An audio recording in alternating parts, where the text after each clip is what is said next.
Anyway, one of my main messages that I have kind of come to the realization of and cultivated myself is surrendering to your center. As I believe, any way you cut it, that center heart space, or the higher heart space, you might want to call it, the energetic heart, not our fleshy one. Even though if you go into the molecular structure of the fleshy heart, you probably go to the quantum levels, the fractal quantum energetic levels.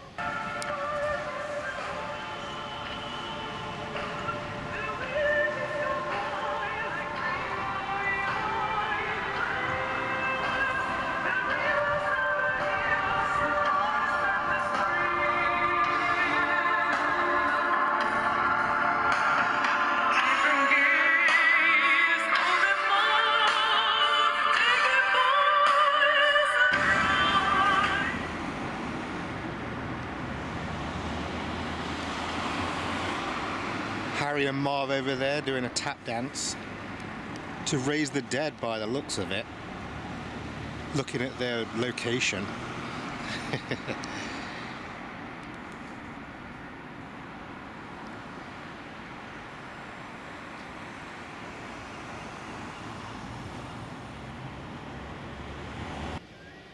Anyway, yeah, I was going on about my main message that I'll always probably bring up is surrender to your center, because one, it rhymes, and two, it's such a simple and easy to get a grip of with the mind,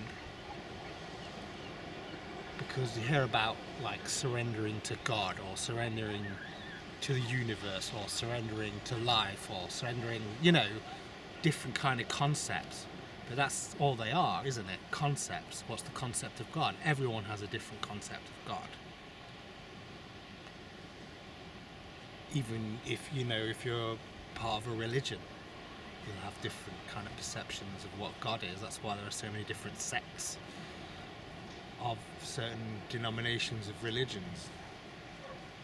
But I believe that that's where you make connection with what you might call God, is the center, your heart center.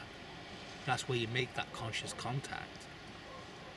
So basically you're coming out of the hornet's nest of thoughts that is your mind, and you're bringing it down to anchor into your heart space through breathing, because your breath, your inner wings, are kind of hovering above that portal, that heart portal. So that helps you kind of draw yourself in to that area. So it's kind of a physical experience. It's not just an airy-fairy, new agey concept. Surrender to this, surrender to that. What does that mean? I don't know. But saying to kind of bring yourself down into your breathing as a meditative state, to where your thoughts dissipate and you're just at one with that center piece.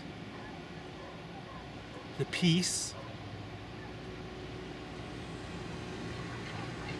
that is the stillness behind all of life's movement. So that gives you the edge on reality once you've anchored into that centerpiece and operate from that space more. I mean, you're always going to get distracted and end up in your mind again and worry and survival fears and whatever your brain conjures up, or whatever it's used to through the traumatic experiences you've had in the past. And my phone is going off for some reason.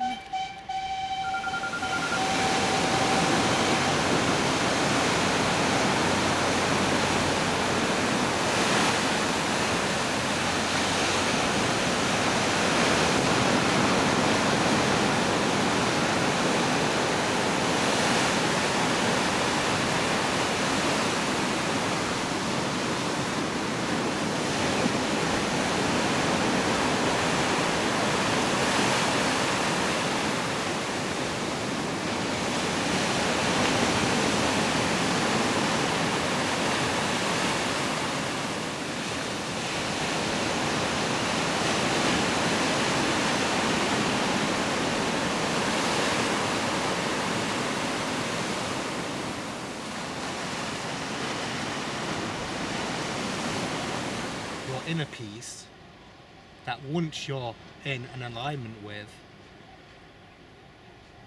will have all of the external pieces of your life, your soul's blueprint, kind of fall and settle into place. That's my belief, or knowing, you know. It feels that that is the case, but we live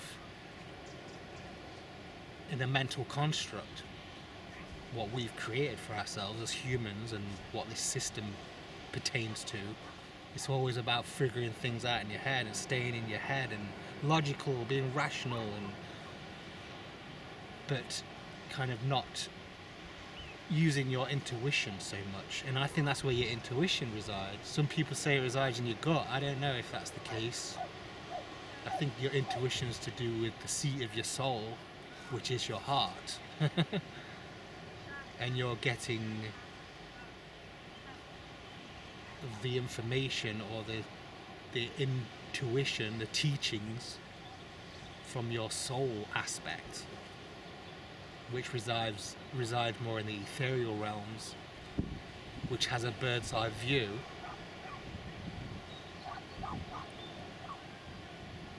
of where you're located time and space wise in this physical 3D realm.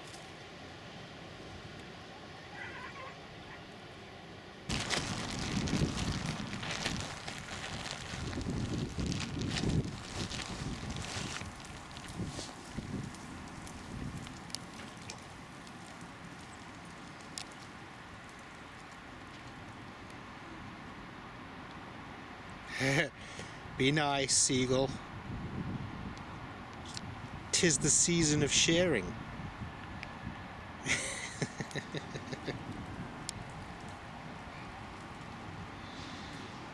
Look at him blocking the duck. It's my food.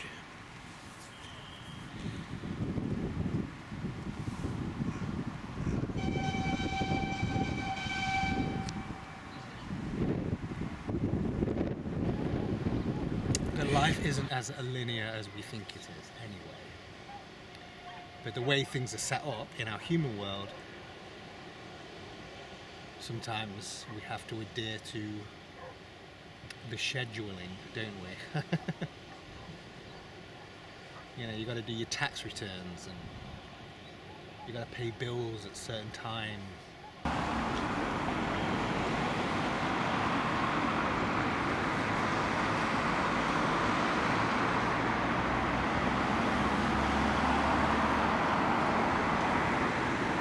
They must be calling for the zombie worms.